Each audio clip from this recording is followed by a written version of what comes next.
Bienvenidos a La Verdad del Evangelio con Andrew Womack, un ministerio de enseñanza que enfatiza el amor y la gracia incondicional de Dios. Cada día vidas están siendo liberadas por el poder de estas buenas nuevas. Y ahora con ustedes su anfitrión, Andrew Womack. Hoy es el fin de mi primera semana de enseñar en las series que he titulado La palabra se hizo carne. Y esta es una enseñanza que, de hecho, es una recopilación de diferentes enseñanzas que tengo. Tengo enseñanzas sobre ya lo tienes, la autoridad del creyente, lecciones de la historia de Navidad, un montón de diferentes enseñanzas. He tomado pedacitos y piezas de ellos y lo he combinado en estas series. De hecho, enseñé esto en noviembre del 2007 en la Catedral del Calvario en Fort Worth, Texas, donde Bob y Joy Nichols son los pastores. Son gente maravillosa y bueno, todo mi personal, especialmente mi esposa, le encantó esta enseñanza que hice ahí y quería que hiciera una serie de ello, así que esto es eso. Y estaba enseñando sobre esto toda la semana. La primera enseñanza en esta serie es contrarrestar los conceptos equivocados de que Dios es soberano. No estoy en contra de que Dios es soberano si usas la palabra soberano de la manera que el diccionario la define, pero el religión le ha puesto su propia terminología, al grado que dicen que básicamente Dios controla todo y nada puede suceder sin el permiso de Dios. Y eso no es lo que la palabra de Dios enseña. Y ya usé 2 de Pedro capítulo 3, verso 9, y Romanos capítulo 8, verso 28. Y las escrituras en Santiago capítulo 1, y he usado muchas escrituras para mostrar de que no, Dios no controla soberanamente todo lo que sucede en nuestra vida. Yo creo que esta es la peor doctrina en el cuerpo de Cristo. Y esto vuelve a la gente una presa para el diablo. La escritura dice en Santiago 4:7, someteos pues a Dios, resistid al diablo y huirá de vosotros. Fíjese que te sometes a lo que es de Dios y resistes lo que es del diablo. La palabra resistir significa pelear activamente en contra de. Y la mayoría de la gente no están peleando en contra de enfermedad y dolencia y pobreza y depresión y todas estas cosas negativas porque se les ha enseñado que esto es de Dios moviéndose en su vida. Para enseñarles algo, o para hacerlos mejores, o para enseñarles paciencia, o todas las otras cosas que se han dicho. Si en verdad crees que Dios causa algo o lo permite, pero si Dios de alguna manera u otra ha estado de acuerdo con las cosas negativas en tu vida, entonces serías tonto al tratar de pelear en contra de Él. Así que esto vuelve a la gente pasiva acerca de estas cosas negativas. ¿Sabe? Tenemos que reconocer que Dios no es el autor de estas cosas. Es lo que he estado hablando. ¿Sabe? El día de hoy solo quiero compartir algunas cosas personales con usted, porque sé que he molestado a mucha gente esta semana. Mucha gente se ha enojado conmigo porque estoy contrarrestando una doctrina tan prevalente, algo tan predominante. Pero sabe que yo soy apasionado por esto por muchas razones. Cuando yo primero me encendí por el Señor, yo creí que Dios controlaba todo soberanamente. Me dijeron cuando mi padre murió a mis 12 años de edad. Yo recuerdo que el pastor Bautista vino y dijo, Dios necesitaba a tu padre en el cielo más de lo que tú lo necesitabas. Y me dijo eso. ¿Sabe? Yo no puedo entender eso. Todavía no lo entiendo. No sé por qué Dios necesitaba a mi papá en el cielo. En otras palabras, lo que eso era una manera de decir, esta fue la voluntad de Dios. ¿Sabe? Tenemos que aceptarlo porque es la voluntad de Dios. No era la voluntad de Dios que mi padre muriera a los 54, que mi madre a la edad de, me parece, de 47 fuera una viuda, que a la edad de 12 yo estuviera sin un papá. No fue la voluntad de Dios. Ese fue Satanás que vino a robar, matar y destruir. Y Satanás nos golpeó porque no conocíamos la verdad acerca de sanidad, como siendo parte de la expiación del Señor. Pero ve, esa es la manera que nos fue presentado. Que estás cooperando con ello porque es la voluntad de Dios, te sujetas a ella, la aceptas, la recibes. Bueno, eso está equivocado. Pero yo fui criado bajo esto y a causa de esto comencé a aceptar todo tipo de cosas. De hecho, fue una iglesia donde un hombre enseñó un mensaje que Satanás era el muchacho mensajero de Dios. Enseñó que Satanás es como un perro malo, grande, pero él tiene una correa y Dios solo lo deja que se mueva tan lejos. Dios no te hace todo directamente, pero Satanás tiene que obtener permiso de Dios para hacer algo. Así que incluso si es el diablo que te está atacando, Dios está permitiendo esto con algún propósito. Y ese fue el mensaje que él daba. Y en un intento para hacer su punto, de hecho, él usó esta ilustración de que había un joven en la preparatoria que era tan tímido que no era el testigo que él sentía que debía de ser, pero quería ser un testigo. Así que oró esta oración y dijo, Dios, dame cáncer para que yo sufra con este cáncer y lo cargue pacientemente, y si muero, le mostraré a la gente que no tengo temor de morir y seré un testigo para ti. Así que al día siguiente este muchacho viene y tenía leucemia. Y tenía todos los problemas y el sufrimiento por el que pasas. Y él continuó glorificando a Dios. Y en su funeral, 4 personas, 4 de sus amigos del equipo de fútbol nacieron de nuevo. ¿Sabe qué? Yo tomé ese mensaje, traje ese mensaje a casa. Esto fue en los días cuando estaban grabados en cintas de carrete, antes de que hubiera cintas de cassette. Y traje este mensaje a casa y se lo compartí con esta muchacha, que era la mejor amiga de mi esposa. Y yo de hecho estaba saliendo con ella en aquel tiempo. Y bueno, yo compartí esto con ella y ella oró esa misma oración y le pidió a Dios que le diera cáncer, si era lo que él tenía que hacer para poder usarla y que su nombre fuera glorificado a través de ella. El día siguiente ella llegó con leucemia y ¿sabe qué? La ungimos con aceite y oramos por ella para que fuera sanada, que en realidad fue hipócrita en un sentido, porque a través de esta doctrina creíamos que era Dios dándole esto y luego nos volteamos y le pedimos a Dios que la sane de lo que él le había dado. Esto fue tener mente inconstante. Pero bueno, ahí es donde estábamos. Y yo fui reclutado y fui a Vietnam y tuve una salida de emergencia de Vietnam para venir a casa. Los padres de esta muchacha le dijeron a la Cruz Roja que estábamos comprometidos, así que permitieron que yo regresara a casa y estuve con ella cuando ella murió. Y estábamos diciendo, bueno Dios, si te vas a glorificar a ti mismo, tienes que hacerlo pronto. Ella está a punto de morir y yo estaba con ella cuando se estaba ahogando en su propia sangre. Y estuvimos ahí por 2 horas pidiéndole a Dios que la sanara, que la levantara de los muertos. No regresó de entre los muertos. Y sabe que hay mucha gente que fue lastimado por ella, hay mucha gente que se alejaron del Señor. Y yo tenía gente que venía conmigo después de su muerte y decían, bueno, pues debió haber sido la voluntad de Dios. Y yo dije, no, esa no era la voluntad de Dios. Yo no sabía mucho, pero yo sabía que Dios no la mató. Pero ¿sabe qué? Yo no entendía esto. Así lo que estoy diciendo es que esta doctrina que estoy tratando de contrarrestar es lo que guió para que ella se abriera para esta enfermedad. Dios no le dio leucemia. Satanás tomó ventaja de oraciones como esta. Y sabe, este mismo hombre que predicó ese mensaje acerca de que Satanás, siendo el mensajero de Dios, después de la muerte de ella y después de que regresé de Vietnam y Jamie y yo estábamos comprometidos, nos estábamos preparando para casarnos y fuimos a un examen físico, un examen de sangre para podernos casar. Y cuando fuimos, se dieron cuenta que yo tenía ictericia, que en sí misma no es una enfermedad que amenaza tu vida. Pero la única cura para ella, no te pueden dar una medicina o algo, la única cura es que tienes que vivir acostado por 6 semanas y yo no lo iba a hacer. Yo trabajaba con cemento para vivir y le garantizo yo no lo iba a hacer. Y me dijeron, si no lo haces, tú puedes entrar en un coma o algo puede suceder. Y en este mismo tiempo, yo tuve 2 sueños. Y no voy a entrar en los detalles, pero en estos 2 sueños fueron sobrenaturales. Yo tenía cosas que me sucedieron que me espantaban. Y me desperté una ocasión y entré al baño y me lavé la cara, pensando, bueno, esto es solo un sueño. Y cuando me fijé en el espejo estaba sangrando. Satanás me había atacado. Había cosas demoníacas sucediendo en esos sueños y el resultado de ellos fue terrible. Que yo iba a estar o muerto o paralizado o algo así. Así que yo reprendí estos sueños. Bueno, no mucho después de que había reprendido estos 2 sueños, yo estaba en Nacogdoches, Texas, que está como 200 o 300 millas de donde yo crecí. Y entré en un lugar donde vendían helados, en un lugar 200 o 300 millas de donde yo vivía.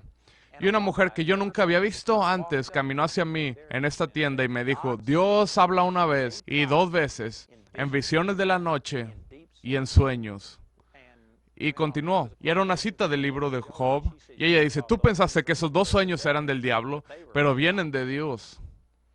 Y cuando ella dijo esto, todo el pelo de mi nuca se paró. Fue algo sobrenatural de la manera que todo esto estaba conectado. Y en ese mismo tiempo, después de que todo esto había sucedido, Este mismo hombre que predicó el mensaje de que Satanás era el mensajero de Dios, vino a esa iglesia bautista a tratar de enseñar que Dios te va a quebrantar. Y él tenía 7 enfermedades incurables, pero que era la voluntad de Dios, que era Dios quebrantándolo. Y me puso a un lado y comenzó a profetizarme que Dios me iba a hacer algo y que yo me iba a convertir en un vegetal.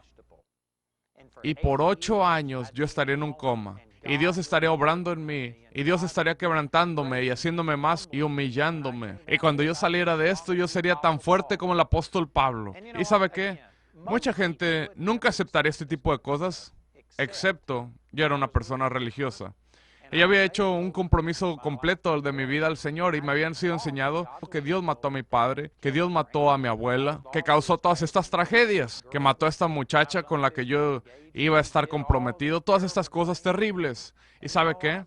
Y luego tengo esta profecía, viene, y me recuerda estos 2 sueños. Esta mujer no pudo haber sabido nada de ello. Fue algo sobrenatural. Todas estas cosas se estaban uniendo. Y recuerdo que Jamie y yo fuimos a comer con un grupo de por lo menos 12 personas, tal vez éramos más. Y este predicador estaba sentado justo enfrente de mí en la mesa y estaba exagerando. Te vas a volver un vegetal humano, vas a entrar en un coma. ¿Y sabes qué? Y con esta ictericia que yo tenía, y si no te sometes a ella, esa es una de las cosas que pudo haber sucedido, y estos sueños y esta profecía, todo parecía que era Dios. Y recuerdo estar sentado enfrente de este hombre, llorando, y diciendo, ¿sabes qué? Si es la voluntad de Dios, yo lo acepto. Haré lo que Dios quiere que yo haga. Estaba dispuesto a volverme en un vegetal por 8 años estando en coma. Pero ¿sabe qué? Aquí está la cosa. Satanás siempre juega de más.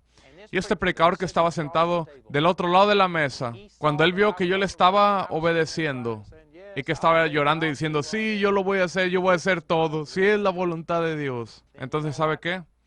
Él fue demasiado lejos. Y él dijo, la peor parte de todo lo que me ha sucedido en mi vida es que por 8 años Dios me ha dicho que no puedo estudiar la Biblia. Me dijo que no leyera la Biblia. La única vez que él abría su Biblia era para predicar. Él dijo, Dios me puso en un ayuno de la palabra de Dios y por 8 años me dijo que no puedo estudiar la palabra. Ahora, ¿sabe qué? Yo estaba dispuesto a ser un vegetal. Yo estaba dispuesto a entrar en un coma por 8 años. Pero no había manera que alguien me iba a quitar la palabra de Dios. Yo no sabía mucho, pero yo sabía que Dios nos dio la palabra para cambiarnos, para liberarnos, para edificarnos, y que Dios nunca me diría que no estuviera en la palabra de Dios. Yo sabía que eso estaba mal. Y recuerdo, sentado del otro lado de este predicador, cuando él empezó a decir esto, yo estaba aceptando el entrar en un coma, estaba aceptando todo, y me puse de pie y dije, esto no es de Dios. Yo puse la línea ahí. Y dije, esto no es de Dios, yo rechazo esto. Y le creo a Dios. Y sabe que el mismo reporte de laboratorio que dijo que yo tenía ictericia, 2 días después dijo que no lo tenía, porque esto sucedió en ese entonces. Yo le creí a Dios, yo fui sanado, lo superé. Jamie y yo después tuvimos que salir de esa iglesia y dejar a esos amigos porque todos estaban diciendo que yo estaba siendo rebelde con Dios y que era la voluntad de Dios que yo entrara en un coma. ¿Sabe? Si usted está viendo este programa y si no eres una persona religiosa que ha sido sumergido en religión, probablemente solo te está rascando la cabeza y pensando, ¿qué tan tontos puede ser y aún así respirar? ¿Por qué alguien se sometería a algo así? Esto es lo que la religión te hará. Esta doctrina religiosa de que nada puede suceder excepto lo que Dios permite. Yo vi cómo le quitó la vida a esta muchacha. Yo vi cómo casi me quitó mi propia vida. He visto esto causar una cantidad tremenda de tragedia, en que vuelve a la gente pasiva y que tú deseas algo, pero dices, bueno, lo que sea la voluntad de Dios, no entendiendo que la palabra de Dios no revela su voluntad. Y hay ciertas cosas aquí que la voluntad de Dios no automáticamente acontece. Tienes que darte cuenta qué es y te tienes que poner de acuerdo y tienes que hablar y ordenar que la voluntad de Dios acontezca. La voluntad de Dios no sucede automáticamente. Y yo creo que este sistema de creencias que dice que así sucede es terrible. Es terrible. Hace que nos abramos al diablo. ¿Sabe? Un versículo que he usado casi todos los días esta semana es Santiago 4:7 y dice, someteos pues a Dios, resistid al diablo y huirá de vosotros. Si en verdad crees que Dios controla soberanamente todo, e incluso si el diablo es desatado por Dios para hacer algo bueno, incluso el diablo está tratando de hacer algo bueno en tu vida. Y si tú crees esa mentira, esto hace que Santiago 4:7 se vuelva inútil. ¿Por qué resistirías y pelearías en contra de algo? Y te digo, esta es una razón que nuestra sociedad está en el desastre en el que está hoy. Porque, ¿sabes? Dios nos ha dado una habilidad para odiar. Y yo sé que algunos de ustedes se tropiezan con lo que digo, pero cada persona tiene la capacidad para odiar. Es una cualidad que Dios nos dio. La Escritura habla de cómo Dios odia ciertas cosas. Dice que el principio de la sabiduría es el aborrecer el mal. Dice en Romanos 12:9, aborreced lo malo, seguid lo bueno. Dios creó a la humanidad con una habilidad para odiar. Y no solo una habilidad, sino una necesidad de aborrecer el mal. ¿No se supone que odiamos a la gente? Debemos de odiar la maldad. Debemos de odiar cosas negativas que están destruyendo las vidas de personas. Debemos de odiar la muerte y la enfermedad y la dolencia que devasta a la gente.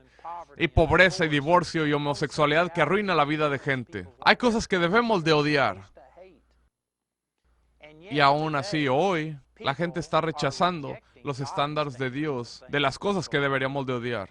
No piensen que hay algo malo cuando matas a un bebé que no ha nacido. Después de todo, es la decisión de una mujer. Y vienen contigo y te dicen, tú odias, tú cometes uno de estos crímenes de odio. Eres uno de esos que odia, porque decimos que está mal y que no es de Dios el matar a un bebé. Así que ellos no lo odian, pero ¿sabes qué? Ellos odian comidas que engordan u odian ciertas cosas. Es perverso. Había una mujer en televisión que estaba hablando acerca de, creo que su nombre es Michael Vick, un jugador de fútbol americano que lo atraparon con peleas de perros y matando y torturando perros. Y mientras ella hablaba de ello, se volvió tan emocional que comenzó a llorar acerca del daño que le fue hecho a estos pobres perros. Ahora, yo no odio a los perros. He tenido perros toda mi vida y me gustan los perros. No me gusta que los perros sean tratados mal. Esta misma mujer que estaba llorando porque los perros estaban siendo maltratados, es la misma mujer que quiere el derecho para poder matar a un bebé. Hay algo perverso aquí. Está mal. Y ve, lo que estoy diciendo es que Dios puso la habilidad, no solo una habilidad, sino la necesidad dentro de nosotros de aborrecer el mal. Y si tú dejas de llamar a la maldad maldad, entonces tienes que empezar a llamar a algo más maldad. Así que la gente ahora odia comidas polisaturadas, o odian el destruir la fauna, o odian los gases invernaderos y son fieros y violentos acerca de ello. Pero casi cada persona que toma una de estas perversiones, toman algo que en verdad es insignificante y lo magnifican al punto que lo vuelven un problema social grandísimo. Sin excepción, casi todos ellos abrazan el derecho de que una mujer mate a un bebé. Ellos abrazan perversiones en la casa, homosexualidad y todo este tipo de cosas. Y le digo, ¿sabe qué? Esto es raro. Si tú no odias las cosas que Dios odia, entonces algo está mal. Y tú vas a terminar odiando algo más y haciendo una montaña de un hormiguero. Así que la razón por la que estoy diciendo todo esto es para decir que la iglesia básicamente es de donde vino todas estas cosas. No voy a mencionar el nombre, pero hay uno de los magnates de televisión más grandes en los Estados Unidos y en el mundo, que la razón por la que reclaman ser un ateo, y lo han dicho de su propia boca, y dicen que van a cambiar las éticas cristianas judías de los Estados Unidos. Una de las razones que ellos son tan fuertes siendo anticristianos es porque cuando este hombre era joven, su hermana, él era muy cercano a su hermana. Y ella se enfermó, y no recuerdo los detalles, pero ella se enfermó y murió. Y la iglesia a la que ellos iban, me parece que era una iglesia presbiteriana, les dijo que esta era la voluntad de Dios, que Dios es quien diseñó a su hermana para que muriera. Así que él reaccionó diciendo que si hay un Dios, y si Él causó que mi hermana, como una niña pequeña, muriera, entonces yo lo odio. Y a través de los años, él ha llegado al punto que él ni siquiera cree que hay un Dios. Él dice que es un ateo. Y sabe que engendró todo esto. Y ahora él está poniendo programas de televisión y es una influencia. Y ha influenciado y probablemente ha afectado a cada persona viendo este programa. Todo vino porque alguien representó mal a Dios, como siendo el Dios que mata a los niños, que causa estas tragedias. Y volteó a este hombre en contra de Dios. Yo creo que ha volteado a mucha gente en contra de Dios. ¿Sabe? No es una representación precisa de Dios. Si la iglesia solo lo viera de este punto de vista, y sabe, ¿qué va a traer a la gente a Dios? En la Biblia Jesús representó a Dios como un Dios misericordioso. Él se extendió a la gente que estaba ignorado y rechazado por la religión de sus días. La gente que era exiliado, los publicanos, los pecadores, las prostitutas. Él iba y comía con ellos y les mostraba el amor y les mostraba compasión. Él iba haciendo bienes y sanando gente. Él abrió los ojos de los ciegos, hizo que los cojos andaran. Jesús estaba haciendo bien y a causa de ellos las multitudes se agolpaban sobre él. Venían con él como nunca antes. La iglesia el día de hoy, que se supone debe representar a Jesús, se ha volteado y ha dicho, oh no, esta sanidad es del diablo. Y si alguien es sanado, si alguien habla en lenguas, si alguien reclama victoria en su vida en vez de sufrimiento, entonces eso es del diablo. Están llamando maldad bien y el bien maldad. Están representando mal a Dios. Y la gente se está alejando de las iglesias hoy por las masas, a causa de la manera que Dios está siendo representado. Y no estoy diciendo que Dios quiere que tengamos una vida vacía de problemas. Yo creo que esa sería la voluntad de Dios. Pero vivimos en un mundo corrompido, tenemos problemas. Como Jesús dijo en Juan capítulo 16, verso 33, en el mundo tendréis aflicción. No estoy predicando que nunca tendrás un problema, pero estoy diciendo que Dios no es el autor de estos problemas. Y luego Jesús continúa diciendo en Mateo 16:33, pero confiad, porque yo he vencido al mundo. El Señor ha prometido darnos poder para que podamos derrotar y vencer estos problemas. Y lo estoy gritando desde las azoteas, que Dios no es el autor de todas las cosas negativas e impías de las que Él ha sido acreditado principalmente por la iglesia. Dios no está causando estos dolores y dolencias. Dios no es quien lo está haciendo. Y si tú entiendes esto, antes que nada, te haría amar a Dios, el darte cuenta que Él no es el malo, duro, ser malo, que Él está siendo representado. Incrementaría tu relación de amor. Y mientras te dieras cuenta del poder que Él te ha dado y la autoridad que Él te ha dado, te habilitaría para empezar a tomar tu lugar y vencer todas estas cosas y ver las circunstancias cambiar y ver victoria en tu vida. Te digo, transformaría tu vida. Estaré compartiendo muchas de las cosas mientras continuamos con estas series, pero esta primera semana me he estado enfocando en el hecho de que Dios ha sido mal representado en ser este ser soberano, y estoy de acuerdo con soberano si lo usas como el diccionario lo dice, pero no soberano como la religión lo dice, donde Él controla todo, incluso la maldad, lo malo, todo viene de Dios para hacer un propósito redentor en tu vida. Eso no es verdad. He estado contrarrestando esto y le digo, hay mucho más que podría compartir.